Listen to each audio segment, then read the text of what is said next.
하나님의 말씀입니다.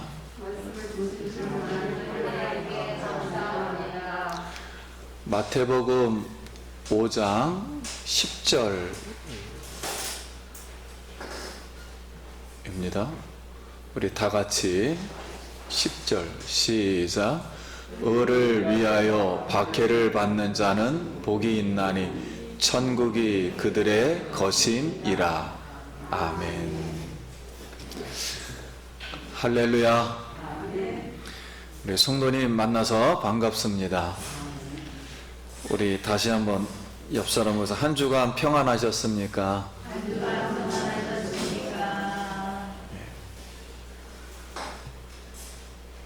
우리 성도님들 예수님의 이름으로 다시 축복하고 사랑합니다. 항상 어떤 환경에 처하든지 우리 예수님이 우리를 지켜주시고 말씀으로 붙들어 주실 줄 믿습니다. 이제 천국이 임한 사람은 이제 먼저 하나님의 세계, 천국, 하나님의 통치, 보이지 않는 이 지금 현재의 세계가 있습니다. 이 한 천국이 지금 이 세상, 우리가 보이는 지금의 나, 지금의 이 세상, 나의 옛사람, 죄를 가진 이 사람에게 임하면 먼저 이 마음이, 내 마음이 악한 본성임을 깨닫게 됩니다. 깨닫게 돼서 이 본성으로는 이 하나님 나라에 들어갈 수가 없구나. 하나님 앞에 나갈 수가 없구나. 그래서 가난한 마음을 가지고 자기 죄성을 애통해합니다. 이게 왜 여기 있을까? 이 악한 본성이. 애통을 하고 하나님 앞에 회개를 하면 하나님이 이 마음을 용서해 주시고 예수의 피로 이제 하나님의 마음, 그거를 구약으로는 겸손한 마음, 신약이라는 단어는 온유한 마음, 하나님의 마음이 여기 이제 들어오게 됩니다. 그럼 이 온유한 마음은 하나님의 나라에 관한 것을 죄가 사함받았으니까 이 나라의 깨끗한 이 나라, 즉 하나님의 의의 나라라 그래요. 천국의 통치 법도 하나님의 처음에 가지고 있던 그 품성, 사랑과 거룩이 넘치는 그 품성의 그 나라, 그 나라를 이제 간구하게 됩니다. 갈망하며 이 나라가 어떻게 이 땅에 이루어질까, 그것을 이제 추구하게 됩니다. 자, 그러면 우리가 인간으로서는 이제 인간이 위에 계신 하나님을 바라보죠. 자, 이 결이 이제 인간적으로 해결이 됐으면 반대로 하나님의 입장에서 우리가 이 의를 이제 갖게 되었으니까 내가 처음에 긍휼을 입어서 가난한 마음을 가지고 있듯이 다른 사람의 죄인을 보면서 옆 사람을 보면서 이제 긍휼히 여기게 됩니다. 이 사람도 이렇게 했으면 좋겠다. 그래서 긍휼히 여겨요. 긍휼히 여기면 그 다음에는 긍휼히 여기는 마음은 하나님이 나를 용서해 준 것처럼 이미 마음이 청결한 마음이 됐단 말입니다. 그래서 마음이 청결해서 하나님을 내가 또 볼 수가 있어요. 하나님을 보게 되면 하나님의 일을 하게 됩니다. 이제 하나님의 일은 하나님의 일을 하는 사람을 아들이라 그래요. 하나님의 일은 하나님과 죄인 사이에, 아직 천국이 이루어지지 않는 사람들 이 사이에, 하나님과 인간 사이에 화평케 합니다. 이 죄를 대해서 당신의 이런 복음을 증거해서 하나님과 화평케, 그래서 화평케 하는 사람은 하나님의 아들이라. 하나님의 아들은 하나님의 일을 하는 사람이에요. 화평케 하는 사람이에요. 하나님과 화평. 하나님의 아들이라 이제 칭함을 받게 돼요. 근데 하나님의 아들이라 칭함을 받게 되는데, 하나님과 인간 사이에 합평케 하는 그 과정에서 아무래도 의인이 악인에게 주의 말씀을 전하거나 그럴 때 이제 핍박을 받게 됩니다. 그래서 하나님의 의를 위해서 이제 핍박을 받게 됩니다. 하나님의 의의 나라, 천국의 나라, 복음의 나라를 위해서 복음을 전하다가 결국은 핍박을 받게 되는 거예요. 그래서 이 팔복이라는 것은 우리 믿는 사람이 천국이 임했을 때 가장 기초를 말한 것입니다. 우리 마음의 종교의 자리라 그러죠. 이 기독교인의 가장 기초적인 이 상태를 지금 말씀하고 있는 거예요.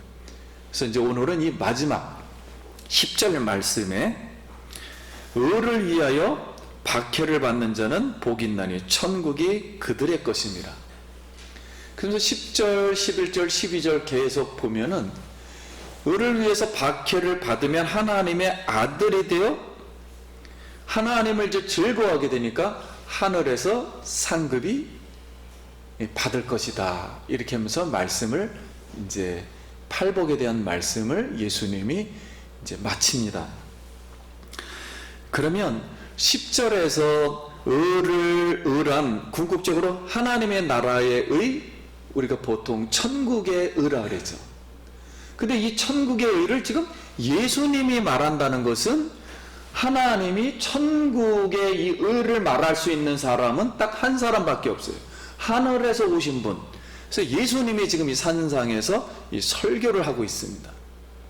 근데 감사하게도 오늘 우리가 이 예수님을 의지하고 믿음으로 다시 예수님이 하나님 나라의 의, 즉 천국에 대해서 말씀을 하는 것을 오늘 우리가 여기에서 이 말씀을 듣고 있다는 이 자체가 여러분 하나님께 감사하길 바랍니다.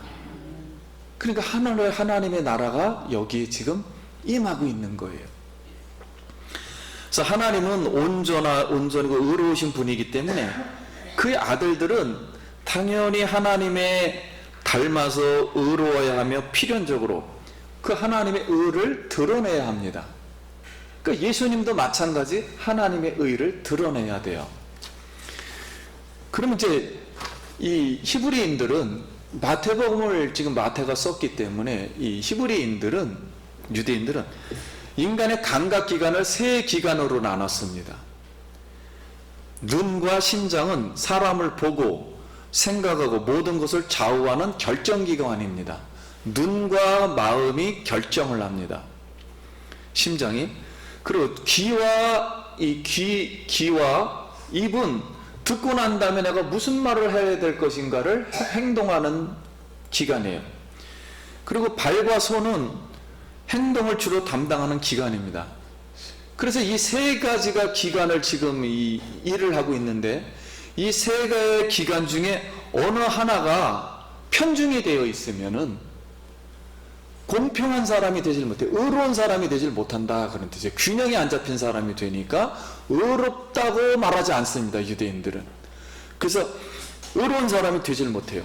그런데 하나님은 이 세 기관이 완전히 균형을 이루신 분이에요. 어느 하나 잘못이 없어요. 완전해요.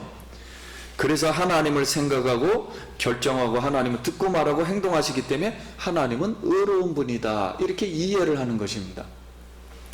그러면 이사야 11장 3절에 그가 여호와를 경외함으로 즐거움을 삼을 것이요 그의 눈에 보이는 대로 심판하지 아니하며 그의 귀에 들리는 대로 판단하지 아니하며 공의로 가난한 자를 심판하며 정직으로 세상에 겸손한 자를 판단할 것이며 그의 입에 막다기로 세상을 치며 그의 입술의 기운으로 악인을 죽일 것이며 공의로 그의 허리띠를 삼으며 성실로 그의 몸에 띠를 삼으리라. 이것은 예수님에 관한 예언의 말씀이에요. 이렇게 모든 감각 균형이 완전한 사람은 이걸 의인이라고 말합니다. 이 의인은 악인에게 찾아가 가지고 악인에게 악을 포기하도록 이렇게 적극적으로 하나님의 의를 드러내는 거예요. 하나님의 의를. 드러나게 합니다. 그런데 이 히브리 사람들은 이렇게 이스라엘 나라 이 사람들은 이스라엘을 뭘로 다 비유하냐면 포도주 한 병에다 이렇게 비유를 해요. 우리가 포도주가 들어있는 이 병이 포도주를 만들 때 거기에 이제 파리야 한 마리가 딱 떨어져서 썩어 죽으면 포도주 자체를 먹을 수가 없어요. 그래서 이스라엘 사람 중에 단 한 사람이라도 악인이 있다면은 있어서는 안 되는 거죠. 이스라엘 나라 전체가 망하는 거로 보는 겁니다. 포도주가 망가진 거로 보는 거예요. 그래서 모두 의인이어야 생존한다고 생각했기 때문에 본인들의 의인들은 적극적으로 악인에게 찾아가서 의인의 자리로 되돌리는 과정에서 수많은 선지자들이, 즉 예언자들이 핍박과 고난을 받게 되었습니다.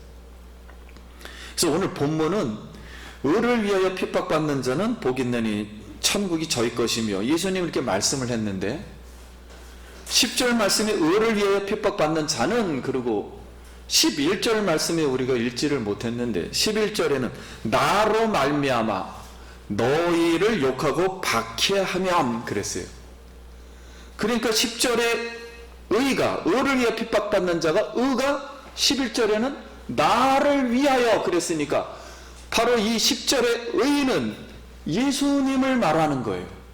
예수님의 그 교훈을 말한 것입니다.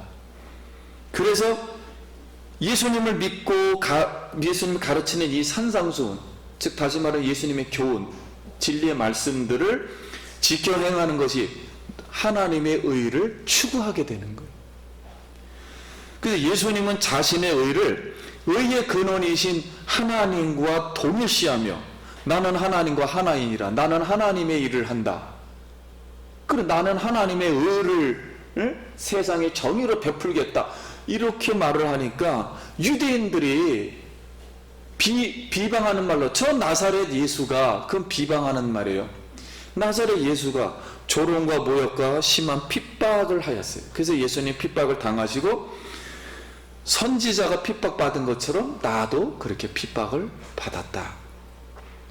따라서 이 예수님의 핍박과 선지자들의 핍박과 이 핍박 또는 순교까지 당했는데, 이것이 오늘 제자들에게, 산에 나와 있는 그 제자들에게 이 핍박이 있을 거라고 지금 말씀을 합니다.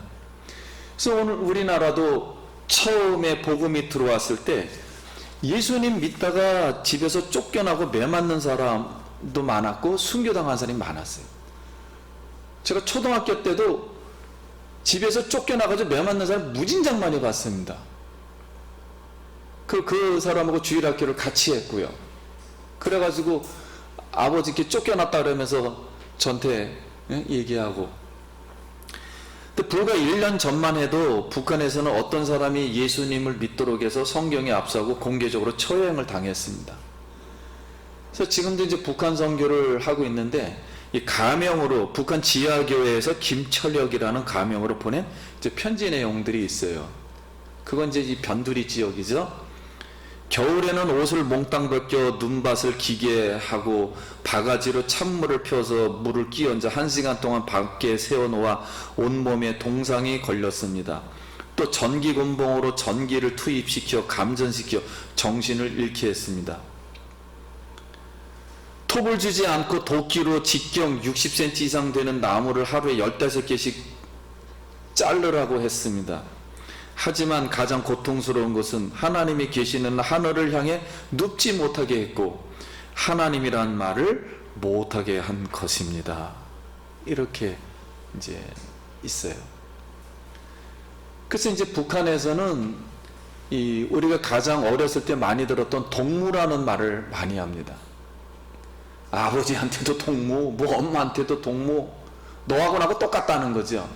근데 이 말이 굉장히 친근감이 있는 말이지만, 성경에 있는 너 부모를 공경하라는 것은, 이것은 수직관계거든요. 수직질서거든요. 그때 동무라는 말은 그 수직질서를 다 없애버린 것입니다. 그래서 이 말은 좋은 말이 아니에요. 너하고 나하고 똑같다, 너하고 나하고 물질이야, 그런 말을 다 없애서 그래서 수직이라는 게 존재하지 않아요. 그래서 북한에는 김일성 하나님 족속만 존재하는 것입니다. 그 사상이 바뀌다 보면 무지막지하게 되는 거예요. 근데 그걸 다 포장하는 거죠. 인간의 언어로다.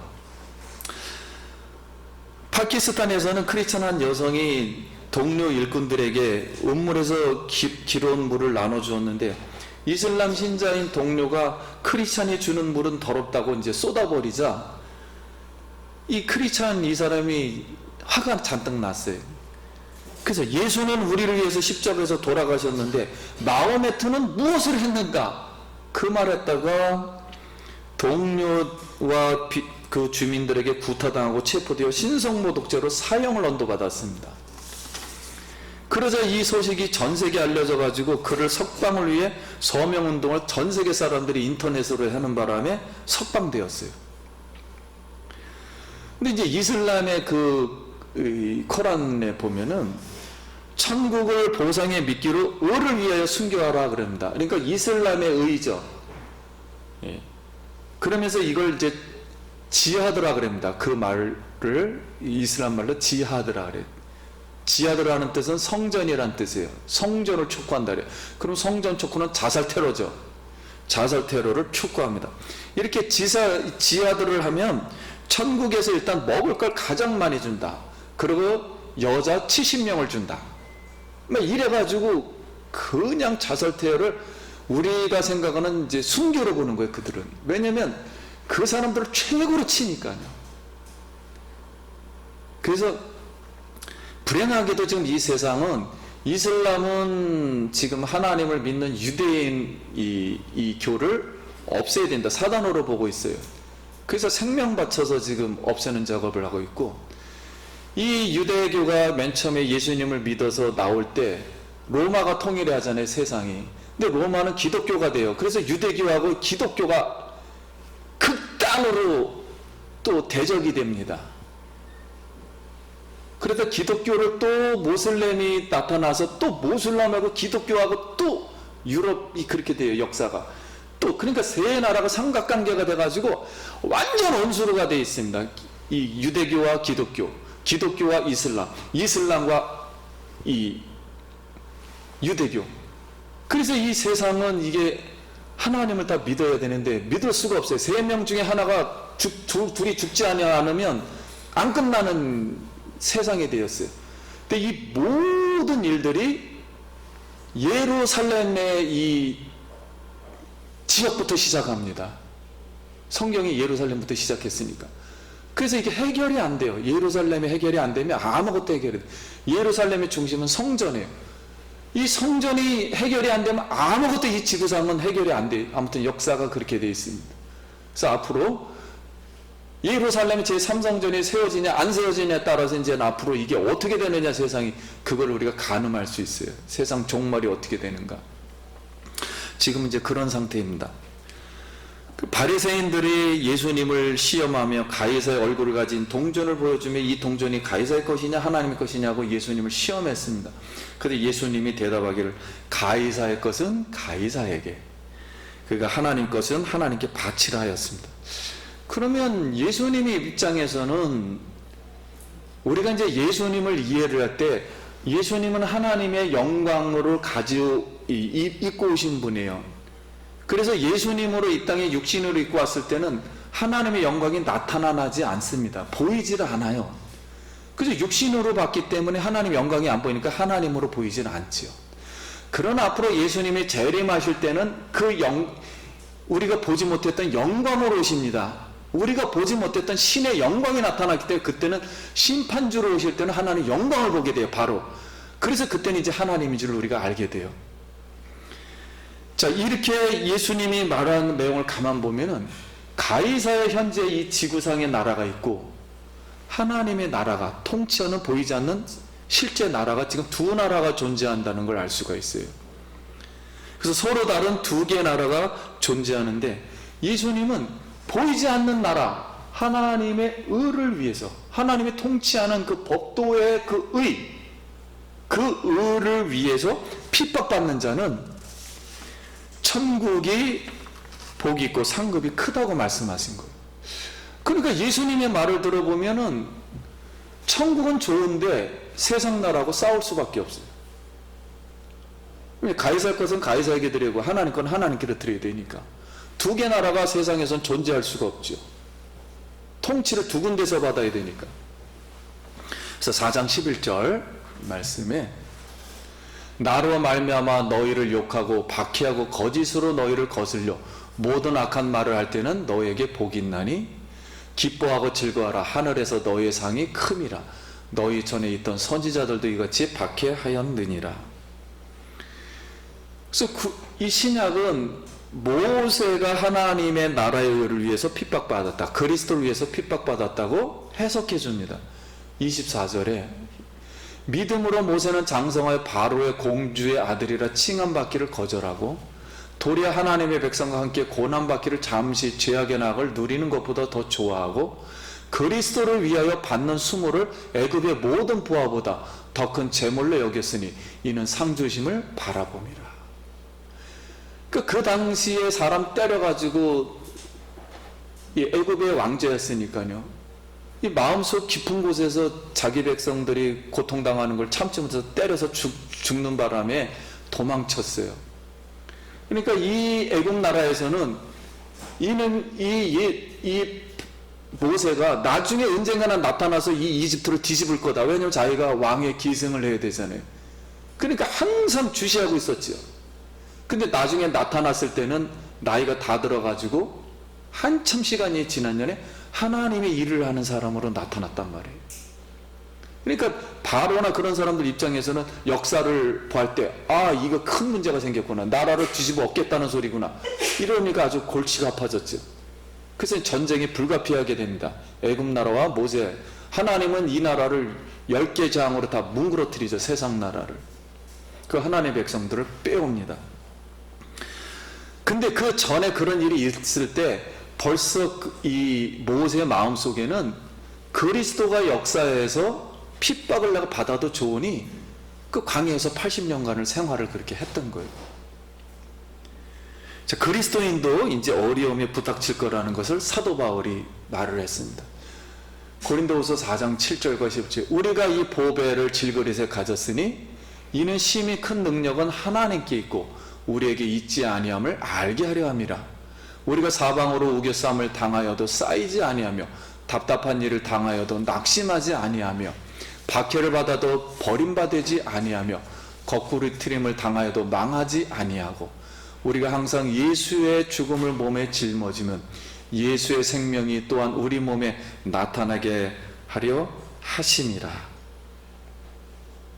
우리 살아있는 자가 항상 예수를 위해 죽음에 넘겨짐은 예수의 생명이 또한 우리 죽을 육체에 나타나게 하려 함이라. 오늘 우리 마음속에는 하나님께서 주신 하나님의 생명이, 예수의 생명이 있음을 믿습니다. 우리에게는 두 개의 생명이 지금 존재하는 거예요. 아담으로부터 받았던 육신의 생명이 하나 존재하고 있고, 또 하나 하나님께로부터 받은 하나님의 생명이 존재하고 있어서, 이 육신의 생명은 죄로 말미암아 타락이 돼 있어서 하나님의 생명하고 갈등을 일으켜요. 하나님의 생명은 하나님의 나라를 위해서 살기를 원하는데, 육신의 생명은 이 세상을 위해서 살고 있기 때문에 충돌이 빚어집니다. 하나님 나라를 위해서 살자니 자꾸만 왜 그 나라를 위해서 사냐고 세상에서 핍박을 가하고, 또 세상에서 하나님의 일을 하고자 하니까 세상에서는 또 안 받아들이고, 그래서 사도 바울이 이 두 개의 마음이 싸우는도다 이렇게 고백을 했습니다. 베드로전서 5장 10절, 사도행전 14장 19절 20절, 유대인들이 안디옥과 이고니온에서 무리와 와서 충동하니 그들로 바울을 쳐서 죽은 줄 알고 시위로 끌어내치니라. 제자들이 둘러섰을 때 바울이 일어나 그 성에 들어갔다가 이튿날 바나바와 함께 더베로 가서 복음을 그 성에서 전하여 많은 사람을 제자로 삼고 루스드로와 이고니와 안디옥으로 돌아가서 제자들의 마음을 굳게 하여 이 믿음에 머물러 있으라 권고하고, 또한 우리가 하나님 나라에 들어가려면 많은 환난을 겪어야 할 것이라 하고 5장 10절은 같이 한번 이걸 읽겠습니다. 시작. 모든 은혜의 하나님 곧 그리스도 안에서 너희를 부르사 자기의 영원한 영광에 들어가게 하신 이가 잠깐 고난을 당한 너희를 친히 온전하게 하시며 굳건하게 하시며 강하게 하시며 털을 견고하게 하시리라. 아멘.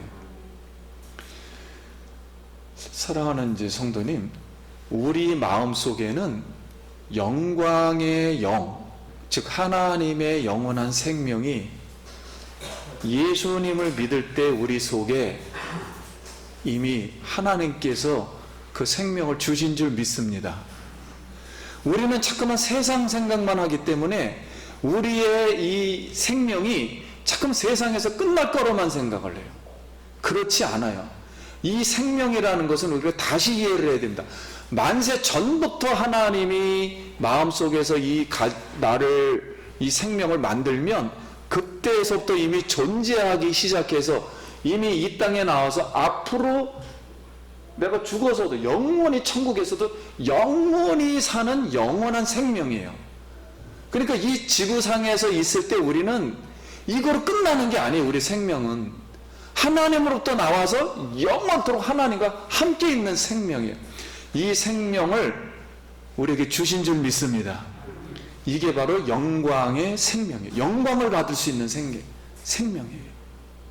그래서 우리가 이 세상 살면서 이 세상을 이제 죄인의 모습으로 나와서 여러 가지의 모양으로 환난을 당하고 핍박을 당하고 어려운 가운데 지금 처해 있습니다. 문화 속에서 이런다 할지라도 하나님은 이 세상의 죄악 세상에서 예수의 피로 우리를 사서 우리의 죄를 깨끗게 하시고 예수의 생명을 다시 주어서 영원한 하나님의 나라의 생명으로 들어갈 수 있도록 은혜를 주신 줄 믿습니다. 그러므로 우리가 세상에서 힘들다 할지라도 어떤 고난이 온다 할지라도 살아계신 하나님, 창조주의 하나님, 구원주의 하나님, 심판주의 하나님을 나의 영원하신 구주로, 나의 생명의 창조주로 모시고 아버지께 영광 돌리길 바랍니다. 그리고 어떠한 이 앞으로 썩어질 몸을 위해서 이 몸을 하나님께 바치면 썩어질 것을 썩어지지 않는 상급으로 바꾸시고, 그래서 이 몸을 들여서 우리에게 주신 이 은혜를 하나님 앞에 드려서 아버지께는 영광이 되게 하시고 우리에게도 영광을 받는 그런 우리 사랑하는 성도님들 되시기 바랍니다. 이거를 위해서 우리를 부르셨어요. 그리고 감사하게도 어차피 인간은 답을 내지 못합니다. 세상에서 내가 부자로 살았어도 죽으면 답을 내질 못해요. 그러나 감사하게도 예수님의 이 산상수훈의 말씀을 우리가 들으면서 우리에게는 영원한 하나님의 생명이 있구나. 세상에서 고통은 받지만 물론 내가 잘못해서 고통도 받을 수도 있지만 예수님의 나라를 위해서, 하나님의 나라를 위해서 내가 부르심을 받고 쓰임을 받는다면 하나님의 나라에 들어갈 수 있고 영원한 하나님의 백성이 될 수 있구나. 이런 희망찬 소망찬 이 살아있는 말씀이 우리에게 오늘 주어지고 있다는 것에 대해서 우리 성도님도 감사하기 바랍니다. 이 구원이 얼마나 가치가 있고 얼마나 큰지, 이런 영원한 영광과 천국을 주신 하나님이라면 우리의 일생 순간순간이 지나오는 모든 이런 일들도 하나님께서 충분하게 살 수 있도록 은혜를 주시고 어려움을 제거해 주시며 극복하게 하시고 또 생각지 못한 하늘의 복들과 땅의 복들을 주실 줄 믿습니다. 그래서 하나님을 잘 의지하기 원합니다. 말씀을 이제 마칩니다. 천국에 임한 사람은 하나님의 의의 나라를 건설하기 위해서 이 조건으로 무조건 고난을 받는다는 건 아니에요. 들어가려면 고난을 받기 때문에 우리를 위로하는 차원에서 이 말씀을 하는 거지, 천국에 들어가기 위한 조건으로 무조건 되고 고통받으라는 소리는 아니에요. 그러나 세상의 죄악이기 때문에 고난을 받을 수밖에 없다는 거예요. 그래서 선지자들과 예수님 받은 박해와 순교를 오늘 각오하면서 이 각오는 내가 죽을 수도 있다는 거예요. 그것까지는 생각을 해야 된다는 거예요. 죽으라는 소리가 아니에요. 그거까지 준비를 해야 된다는 거예요. 각오하면서 하나님 나라의 이 복음을 전하여 우리가 예수님의 복음을 전해서 하늘에서의 썩지 않는 면류관, 의의 면류관, 기쁨의 면류관, 생명의 면류관, 금면류관, 영광의 면류관, 이 큰 상을 받기를 축원합니다. 기도하겠습니다.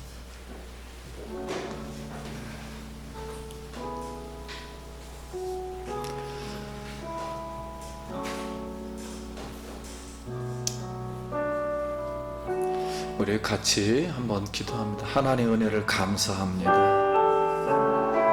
하나님의 의를 주신 걸 감사합니다. 이 의를 가지고 세상을 하나님의 의로 바꾸는 우리가 되게 하시고, 또한 이 의가 완성이 되어서 마지막 새하늘과 새 땅의 새 예루살렘의 의로 바뀌게 하여 주시옵시며, 아버지의 나라에 들어가는 의가 되게 하여 주시옵소서. 성도님도 이 세상에 살아가는 동안 많은 환난과 핍박 속에서도 예수님을 나의 구주로 창조주로 모시고 아버지께 영광 돌리는 삶을 살게 하여 주시옵소서. 예수님 이름으로 기도드립니다. 아멘.